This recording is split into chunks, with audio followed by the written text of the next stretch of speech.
Okay, so this is like the 11th take of this. My book is Killing Kennedy, The End of Camelot. It's written by Bill O'Reilly and Martin Dungard. I keep saying Mike Dungard, and I had to retake it like 20 times because of that. Anyways, it's about John Fitzgerald Kennedy throughout his life and then ended up having a very short life. Um, JFK went to Harvard. He joined Harvard after his brother Joe.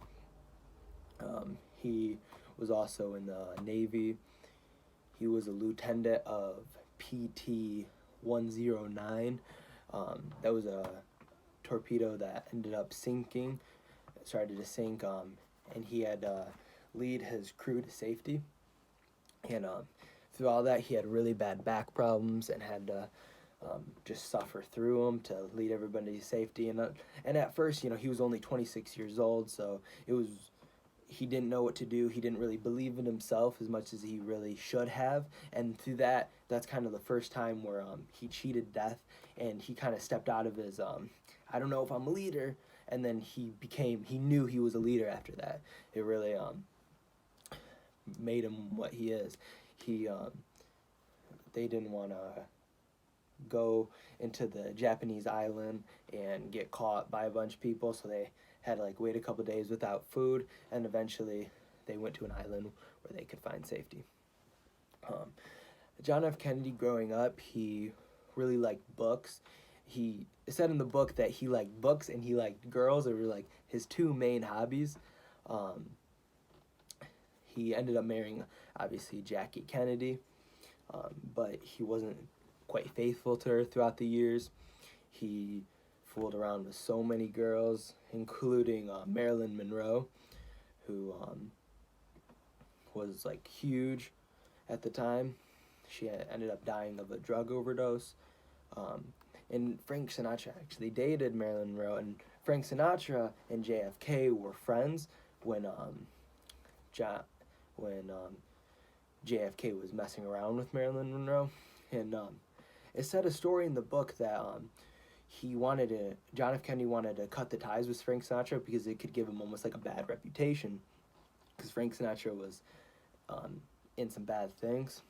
So one day when I think Bobby, his brother, called him and kind of cut the ties with Frank Sinatra, he got really mad and ripped everything with JFK off the walls. And they said that there was a landing spot for when John F. Kennedy came to visit Frank Sinatra, and he went out there with a sledgehammer and just started beating the cement single-handedly. That's what it said in the book.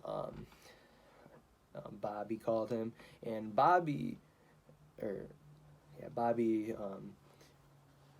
Kennedy wasn't quite friends with Lyndon Johnson, which was JFK's vice president, because they both wanted to be president after John F. Kennedy was done. Little did they know that would really be cut short, and Lyndon Johnson would go on to be president for another term. And John F. Kennedy did a lot in his days as president.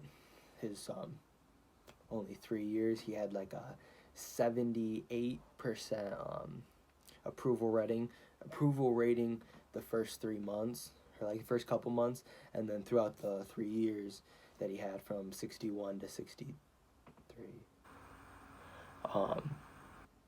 he had a 70.1, and then so he passed a lot of civil rights through executive orders, and then he really gave a push, helping with Martin Luther King Jr.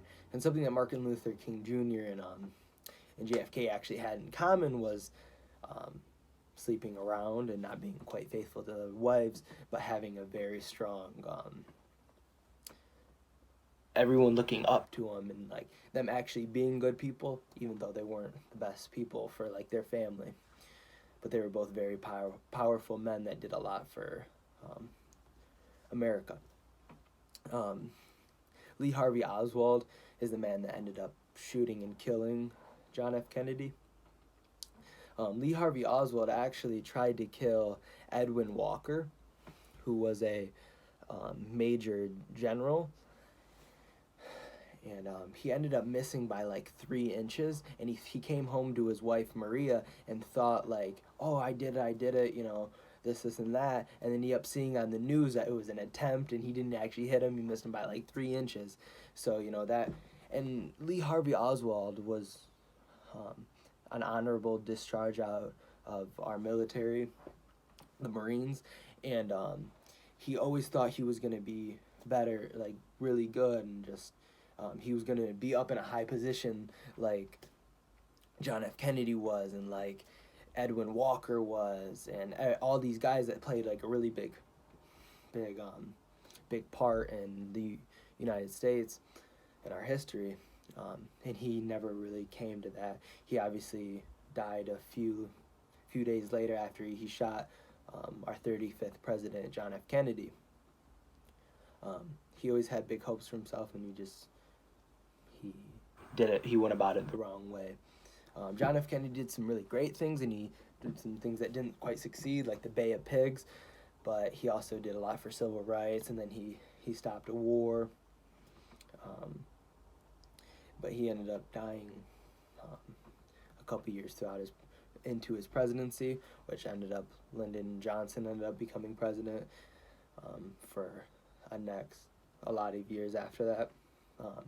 When he died, Jackie Kennedy actually remarried to Aristotle Onassis. I don't know, or should I say it? But when she actually remarried and lost the Kennedy name, she lost her Secret Service. Something that wasn't in the book, but when I was, doing some more research, I read about that, which I think that's kind of crazy, but then again, it makes sense. It was a really good book. I felt like I learned a lot from it, and that's about it.